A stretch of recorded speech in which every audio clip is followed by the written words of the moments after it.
안녕하세요. 5주차부터 인공지능을 담당하는 김병창입니다. 우리는 지난 주차에 빅데이터에 대해 배웠습니다. 이번 주부터 2주 동안은 인공지능을 공부할 예정입니다. 이번 주차 1차 시에는 인공지능의 정의와 역사에 대해 간략하게 공부해보고 인공지능이 4차 산업혁명에 어떠한 영향을 주고 있는지 알아볼 예정입니다. 그리고 어떠한 인공지능이 연구되고 있는지 자세히 공부해 보겠습니다. 2차 시에는 인공지능을 공부하기 위한 기본 지식과 문제 해결 능력에 관해서도 공부해 볼 예정입니다. 이와 함께 규칙 기반 인공지능의 각 기술에 대해서 소개를 하겠습니다.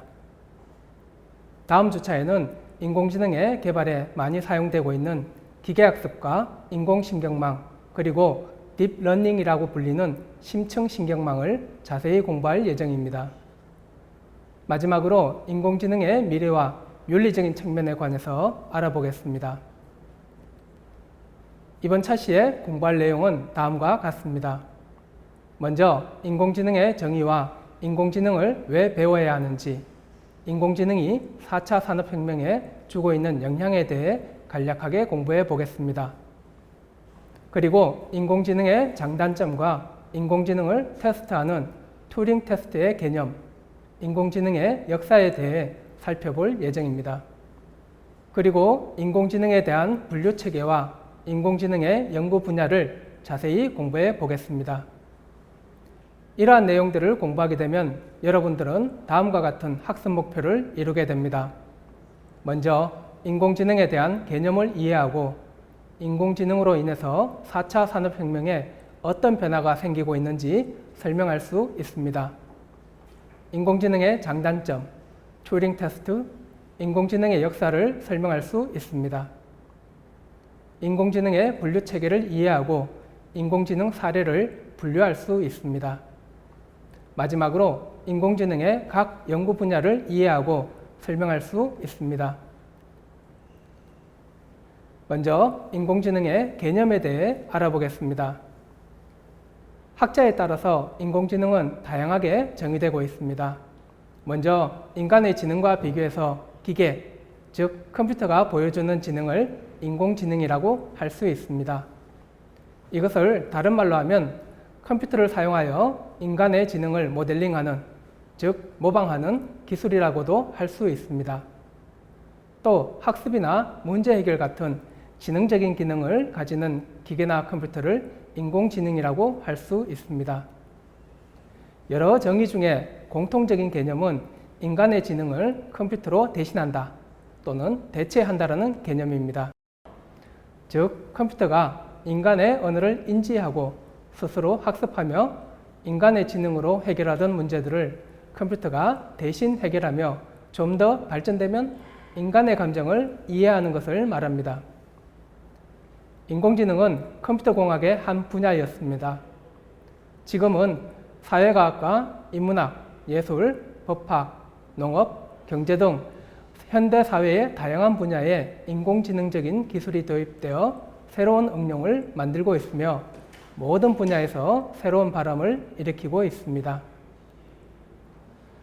4차 산업혁명 시대에 살고 있는 사람이라면 이러한 인공지능의 영향에서 벗어날 수는 없습니다.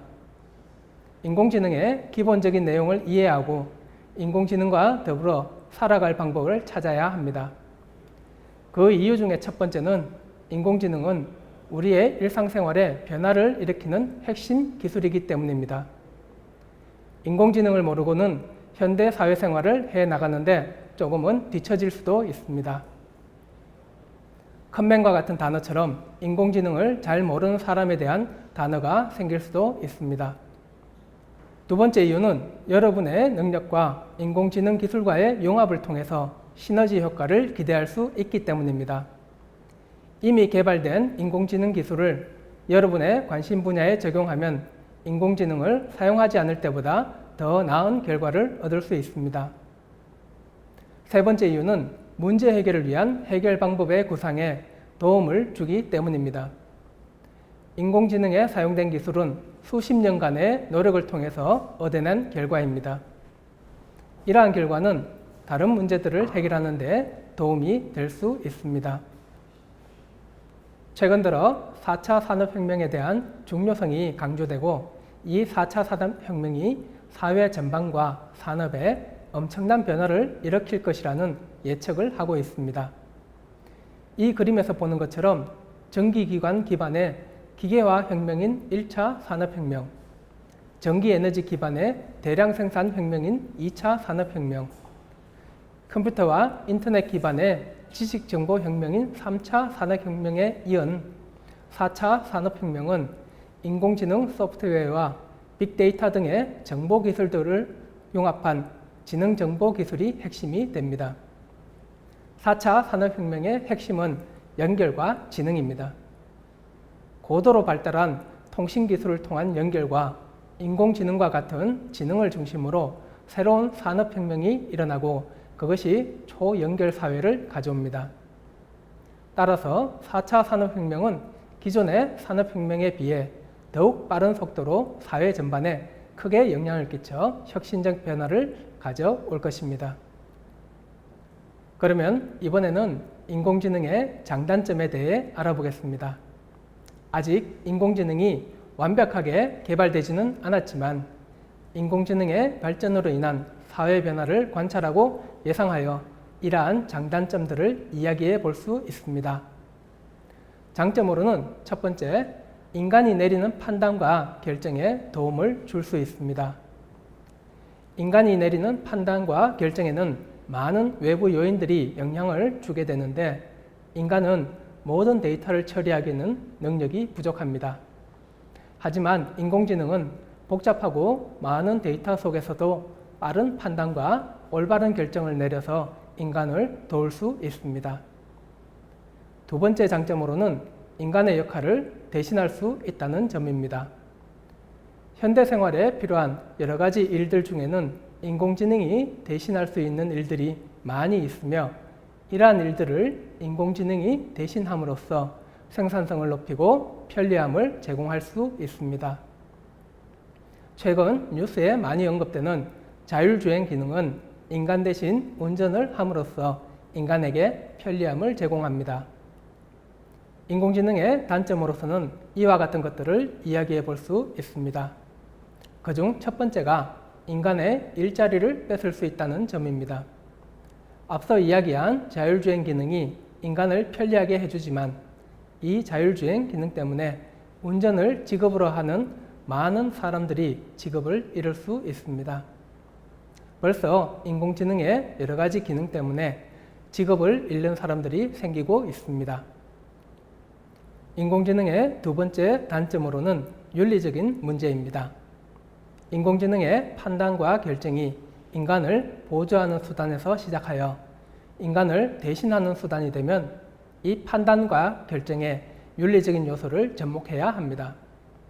하지만 아직까지는 인공지능이 동작하는데 윤리적인 요소를 접목할 수 있는 방법을 찾지 못했으며 인공지능의 기능으로 인해 윤리적인 문제가 발생될 수 있는 여지를 가지고 있습니다.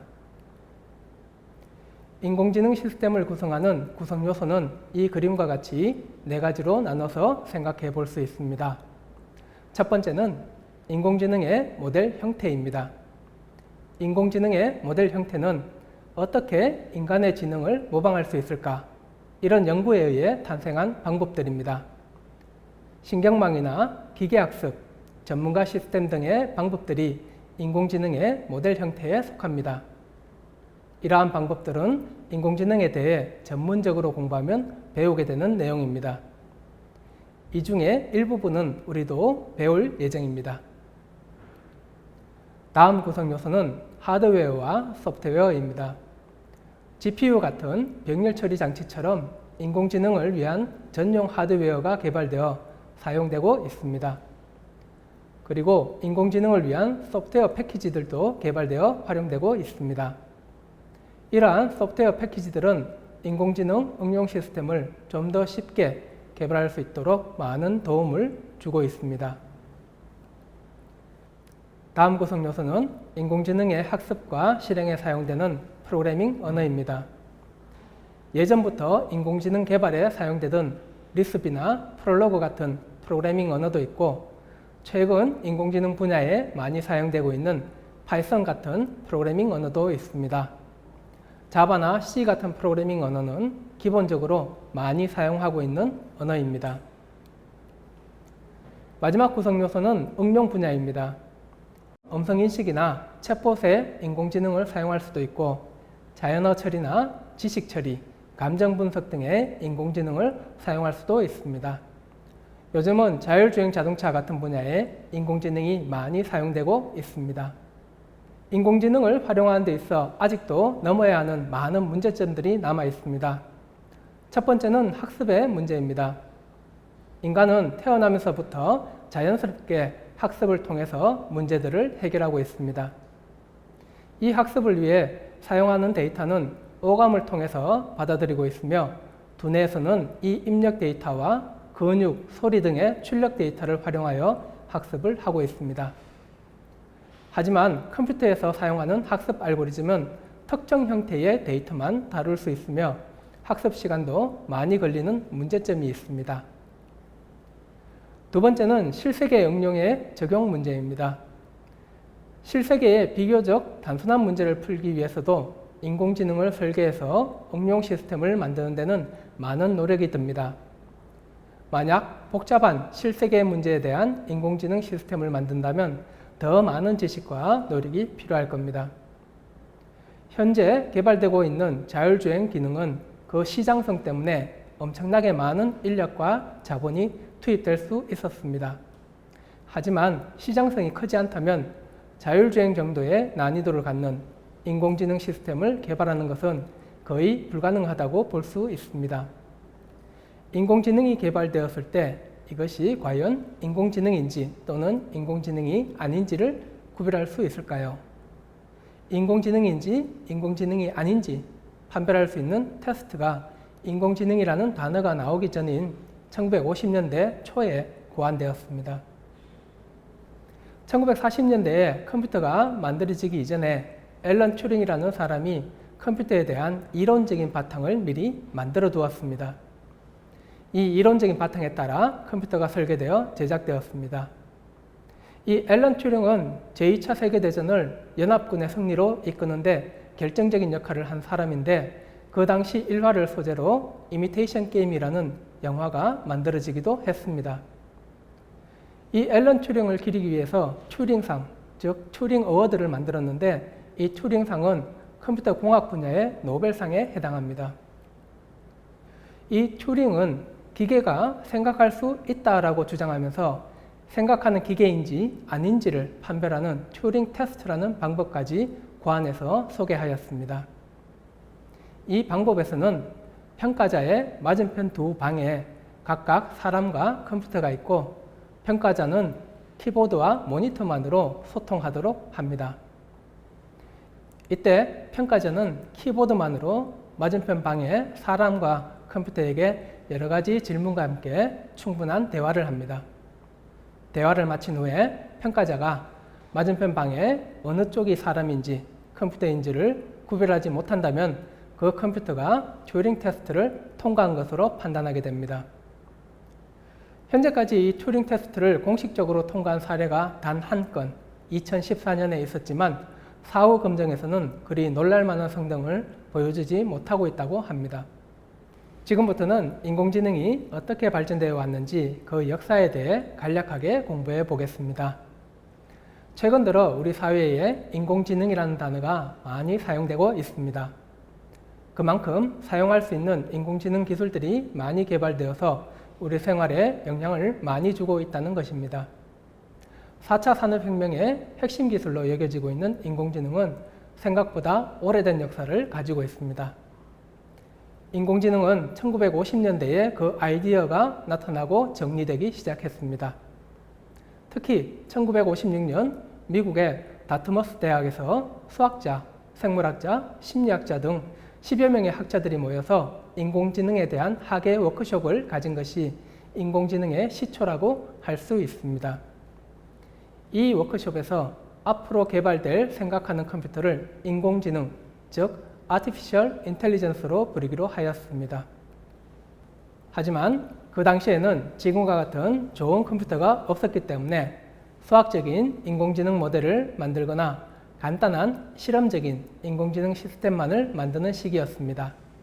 그 결과로 아주 작은 성과만을 이루었지만 인공지능의 미래에 대해서는 아주 낙관적이었으며 미국과 같은 나라에서는 많은 투자가 이루어졌습니다. 하지만 많은 투자에도 불구하고 그 성과가 좋지 않아 1970년대에는 인공지능에 대한 낙관은 비관으로 바뀌고 인공지능을 연구하던 사람들도 많이 줄어들게 되었습니다. 그러다가 1980년대에 다층 퍼셉트론을 고안하면서 인공지능에 대한 새로운 부흥기가 찾아왔습니다. 하지만 컴퓨터 성능의 부족으로 실질적인 시스템의 개발에는 많은 어려움이 있었습니다. 또다시 어려움이 찾아온 그 후로 인공지능 연구의 명맥만을 이어오다가 컴퓨터 성능의 발전으로 1990년대 말부터 가시적인 성과가 나타나기 시작했습니다. 1997년 IBM의 딥블루는 체스 시합에서 기존 세계 챔피언이었던 카스파로프를 상대로 승리를 거두었습니다. 체스에서 컴퓨터가 챔피언을 상대로 승리한 것은 그때가 처음이었습니다. 2011년에는 IBM의 왓슨이 미국의 퀴즈쇼 제퍼디에서 기존 챔피언들을 상대로 우승을 차지하여 많은 상금을 받게 되었습니다. 2016년 3월에는 알파고가 우리나라 바둑기사 이세돌 구단과 경기를 치르면서 4대1로 승리하였습니다. 이 알파고는 구글의 자회사인 딥마인드에서 개발하였습니다. 지금부터는 이렇게 개발된 인공지능이 어떻게 응용되고 있는지 알아보겠습니다. 최근 인터넷으로 여러 사이트를 이용하다 보면 내가 읽고 있는 내용 사이사이에 내가 관심을 가졌던 주제와 관련된 중간 광고가 나타나는 것을 볼 수 있습니다. 유튜브에서도 내가 자주 시청하던 동영상의 경향과 비슷한 동영상을 추천해 주는 것을 볼 수 있습니다. 이러한 기능을 인공지능 추천 시스템이라고 합니다. 내가 인터넷에서 활동하는 것을 기록으로 남겨뒀다가 필요한 때에 이 기록을 토대로 내가 필요할 만한 것을 추천하는 기능입니다. 다음으로는 인공지능의 사물인식 응용을 설명하겠습니다. 인공지능 기술 중에 신경망과 딥러닝 기술의 발전으로 얼굴 인식과 사물 인식에 대해서 다양한 응용 시스템이 개발되어 실생활에 사용되고 있습니다. 이 분야에서는 중국의 기술 발전이 두드러지고 있습니다. 중국에서는 얼굴 인식기와 신분증 인증 시스템을 통합해서 운용한다거나 얼굴 인식만으로 결제를 한다거나 하는 시스템들이 사용되고 있습니다. 미국의 야구 경기에서는 로봇 심판을 활용하여 경기를 운영한 적이 있습니다.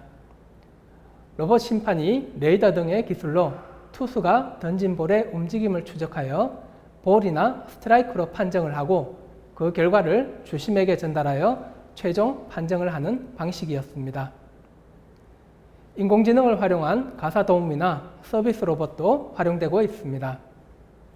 인공지능 로봇 청소기는 기존의 로봇 청소기보다 더 깨끗하고 빨리 청소를 마칠 수 있습니다.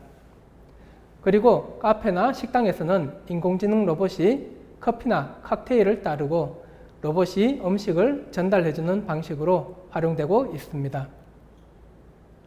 인공지능 스피커는 인공지능 기술을 활용하여 사용자와 음성으로 의사소통하며 여러 가지 서비스를 제공하는 장치입니다.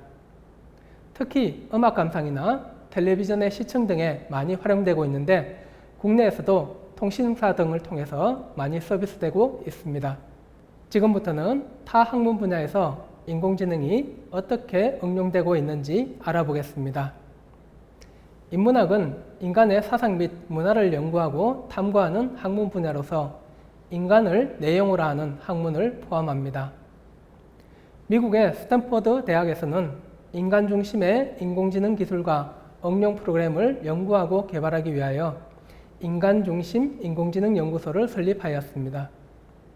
여기서는 인공지능 개발자와 더불어 인문학자와 사회학자가 함께 연구를 진행합니다. 최근에는 인공지능이 소설을 쓴다거나 시를 쓴다거나 하는 뉴스 기사도 볼 수 있습니다. 특히 신문기사를 인공지능이 쓰는 것은 이미 상용화가 진행되어 정형화된 기사 형태를 요구하는 스포츠기사, 주식 시황기사 등은 인공지능이 쓴 기사가 사용되고 있습니다. 법률 분야는 인공지능을 일찌감치 받아들인 분야입니다. 방대한 법률과 판례를 인공지능의 우수한 기능으로 처리하여 변호사 등 법률가를 보조하는 수단으로 활용하고 있습니다. 미국에서는 법률 자문 회사에서 다양한 인공지능 기술들이 법률 자문을 위한 보조 역할을 담당하고 있습니다. 의학 분야에서도 인공지능의 활약이 점점 늘어나고 있는데 IBM의 왓슨은 암 환자의 데이터와 여러 의료 데이터베이스를 활용하여 암 발견과 최적의 암 환자 치료를 수행하는 시스템으로 발전하고 있습니다. 인공지능이 엑스레이나 MRI 같은 의료 영상을 분석하여 진단하는 시스템은 여러 종류가 개발되어 사용되고 있습니다. 로보틱스라는 지능형 로봇공학에도 인공지능이 활용되고 있습니다. 인간처럼 생긴 로봇이라고 모두 인공지능이라고 할 수는 없습니다. 인간처럼 생기고 인간 같은 지능적인 측면을 가진 로봇은 휴머노이드라는 이름으로 불리고 있으며 인공지능의 미래의 모습으로 여겨지고 있습니다. 이 분야는 일본 혼다의 아시모와 미국 보스턴 다이나믹스의 여러 로봇들이 유명합니다.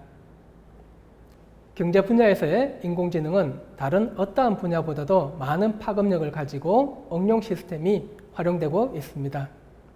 주가 예측, 환율 예측, 국제 유가 예측 등에도 활용되고 있으며 빅데이터를 통해서 소비자의 소비 패턴을 분석해서 신제품 출시나 재고 조절 등에 활용하고 있습니다. 농업 분야는 인공지능의 새로운 도전 분야로 자리 잡고 있습니다. 간단하게는 이미지 인식을 통한 과수 수확이나 상품 선별에 활용되고 있으며 장기적으로는 작물 재배 환경의 제어 등의 빅데이터를 활용할 수 있는 응용 시스템도 연구하고 있습니다. 컴퓨터, 스마트폰과 텔레비전 등을 좀 더 쉽게 사용할 수 있도록 인공지능 비서들이 늘어나고 있습니다. 이러한 서비스들은 주로 음성을 통한 의사소통으로 사용자의 편의성을 높이고 있습니다. 인공지능 비서는 사용자의 성향을 파악하고 그 성향에 따라 필요한 서비스를 제공하는 개인 친화적인 서비스입니다. 현재 시중에 나와 있는 인공지능 비서는 다음과 같습니다. 구글의 어시스턴트는 사용자의 음성을 인식하여 질문을 파악하고 음악 재생, 예약, 일정 조회, 전화 걸기 등을 수행할 수 있습니다.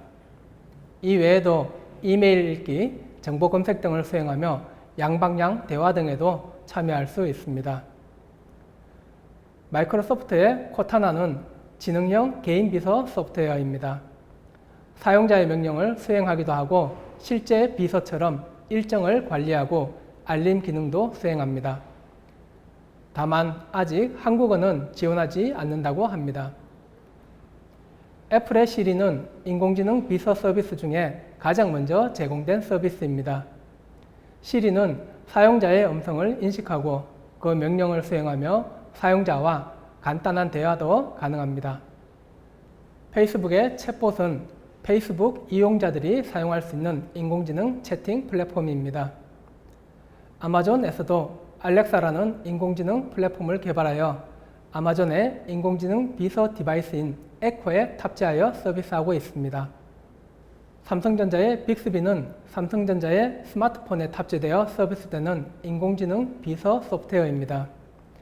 빅스비는 음성뿐만 아니라 카메라로 이미지, 텍스트, QR코드 등을 인식하는 서비스를 제공합니다.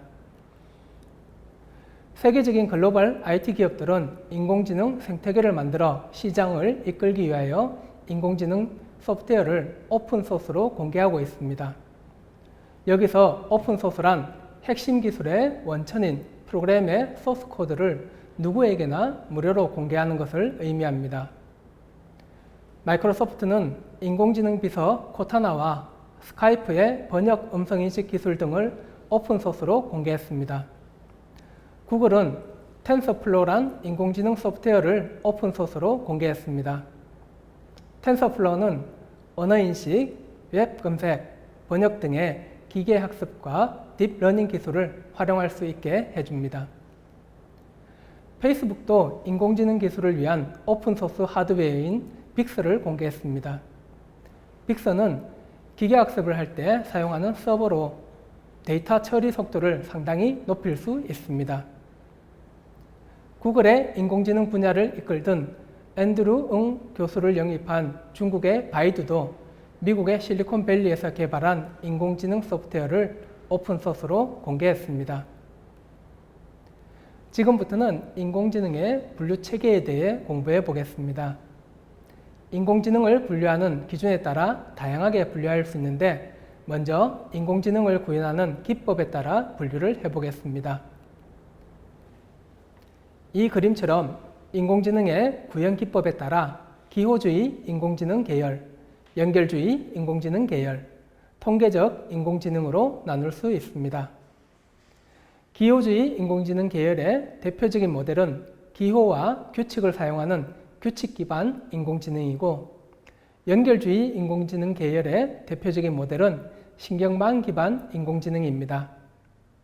규칙 기반 인공지능과 신경망 기반 인공지능은 1950년대에 거의 같은 시기에 시작하여 서로 경쟁적인 관계에 놓여 있습니다.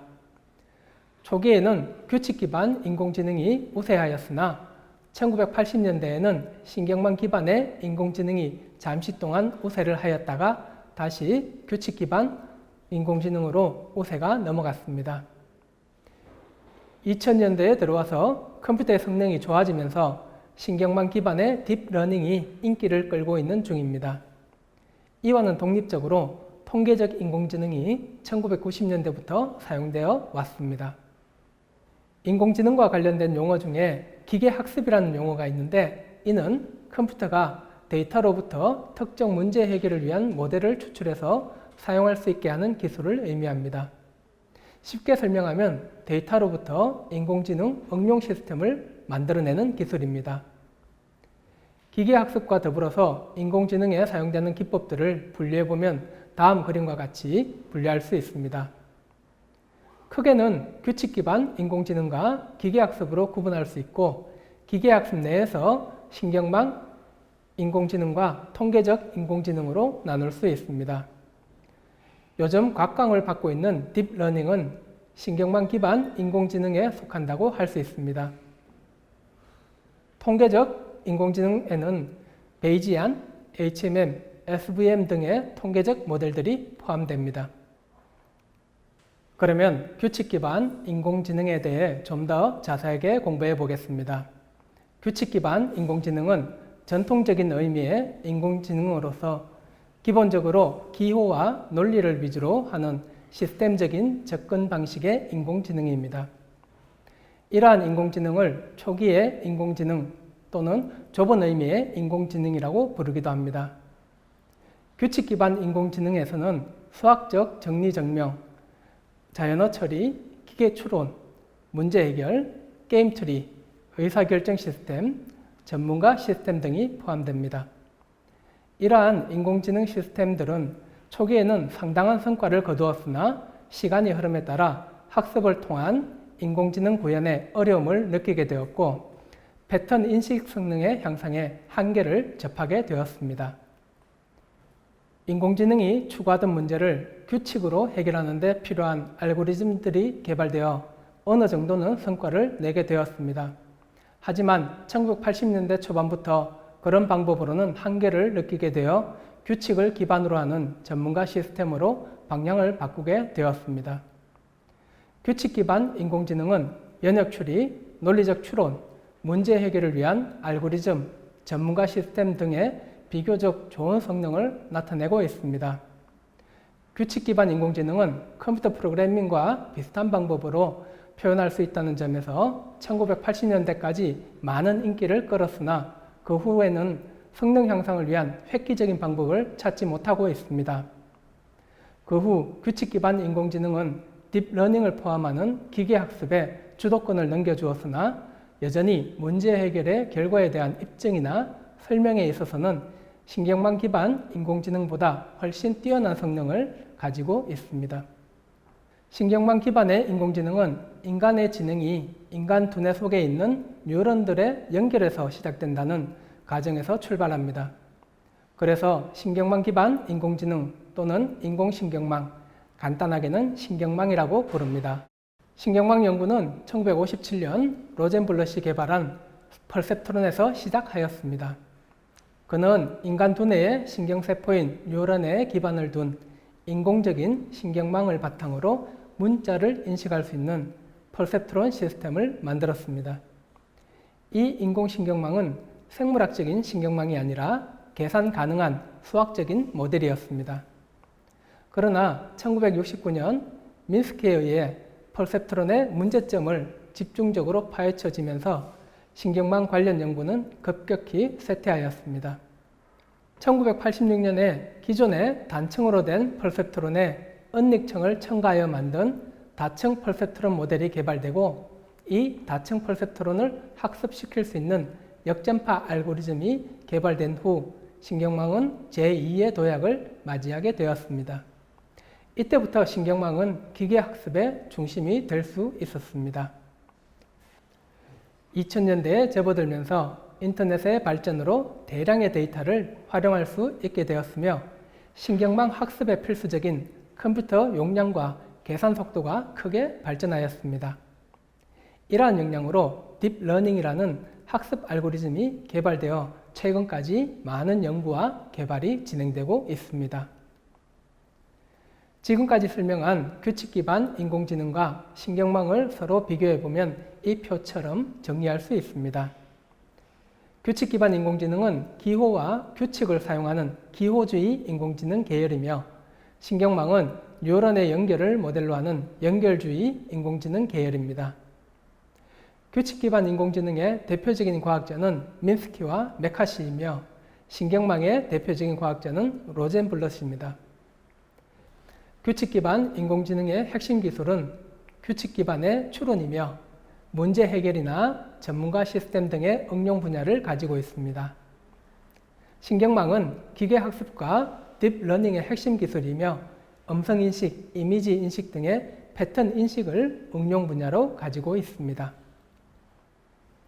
규칙 기반 인공지능은 메카시를 비롯한 초기의 인공지능 과학자들이 기대하던 문제 해결 등의 분야에서 좋은 성과와 가능성을 보여주었습니다.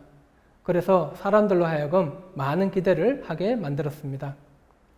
하지만 계속된 연구에도 불구하고 문제 해결을 위한 획기적인 알고리즘의 개발에 어려움이 있었으며 실용적인 측면에서 가능성이 보이는 전문가 시스템으로서의 응용에만 집중하게 되었습니다. 규칙 기반 인공지능 연구와 관련된 주요 분야는 다음과 같습니다. 먼저 수학적 정리의 증명은 초기 인공지능에서 주요 목표 중에 하나였습니다. 인공지능은 이미 알려진 여러 가지 사실로부터 논리적인 추론을 거쳐서 새로운 사실을 만들어내고 증명하는 데 좋은 성과를 보여주었습니다. 두 번째는 게임 분야입니다. 인공지능 기술은 게임 분야에서 매우 다양하게 활용되고 있습니다. 게임에서 플레이어들의 상대 역할로 게임상의 캐릭터들이 반응하고 움직이게 만드는데 인공지능 기술이 사용됩니다. 최근에 출시되는 게임을 보면 좀 더 정교한 인공지능 기술이 적용되어 상당히 지능적인 동작을 보여주고 있습니다.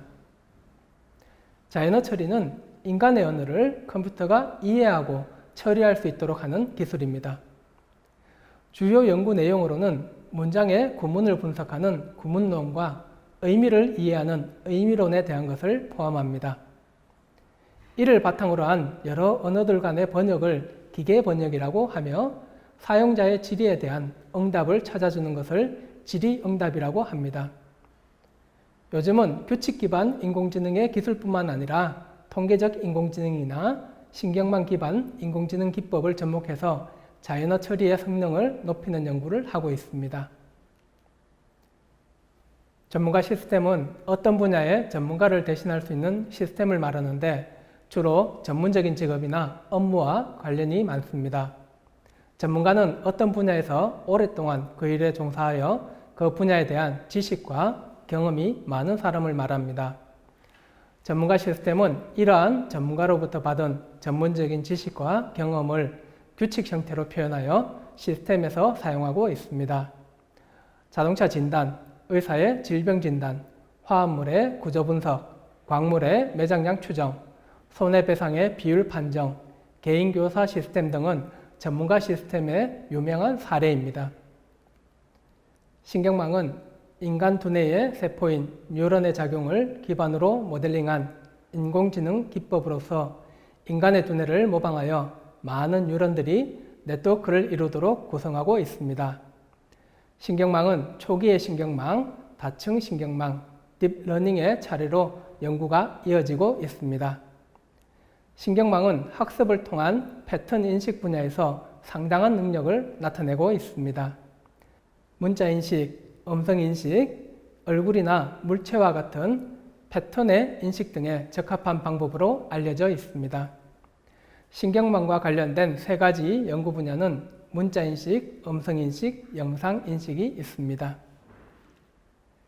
최근에는 신경망 계열 중에서 여러 개의 언닉청을 할당하여 학습 기능을 향상시킨 심층 신경망과 딥러닝 기술의 발전으로 영상 인식, 음성 인식 등의 기술이 좋은 성능을 보이고 있습니다. 특히 인식 기술이 정교해지고 이전에는 구현이 어려웠던 동영상에서의 인식 기술로까지 발전하게 되었습니다.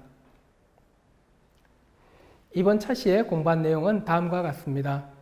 먼저 인공지능의 정의와 인공지능을 왜 배워야 하는지, 인공지능이 4차 산업혁명에 주고 있는 영향에 대해 공부하였습니다.